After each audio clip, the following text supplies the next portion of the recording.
There's a fox by the canal where I've been walking these past weeks, at sunset or after dark. Every night he gets a little braver, a little closer to the passing walkers and their dogs. The edges between the nature and the city are blurring as the weeks go by. There's a cat sat on my lap as I'm writing this. He's come to live with us since the lockdown started. I can find all the theatre I need these days in this little creature climbing the curtains and chasing a sweet wrapper across the floor. There's a famous photo of Balanchine throwing his cat in the air. He used to joke that with the cat, Murka, he had a body worth choreographing for. Murka published her autobiography and once performed for Stravinsky. Laurie Anderson held a concert for dogs. What would a festival for animals look like? I'm finding it hard to make art right now. In moments I've even shocked myself with the thought that I'm not missing the theatre much at all.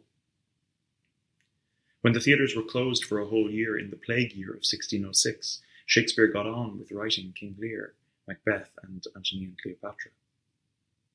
Maybe it's okay to take an interval and conserve our resources for what comes next. The feeling of a book in my hand after days on a keyboard. The relief of looking at paper after days on a screen.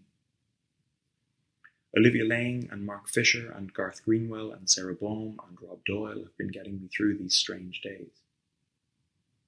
And online literary festivals, who've made the turn to digital look effortless. A cocoon of language to store up and nourish myself. And despite everything, I feel more connected to people than I think I've ever done. As artists, we're used to loneliness, but with the technology we have to hand, we can be alone together. There's a festival in Rwanda using public radio to provide inspiration and education for children in a country where most people don't have the internet at home. There's a foundation in India phoning 200 artists to ask, how are you doing?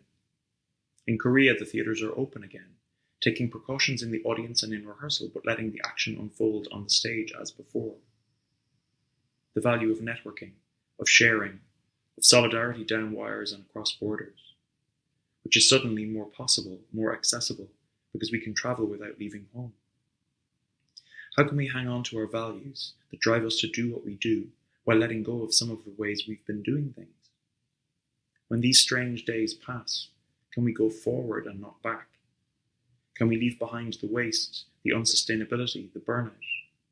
What would a festival of care look like?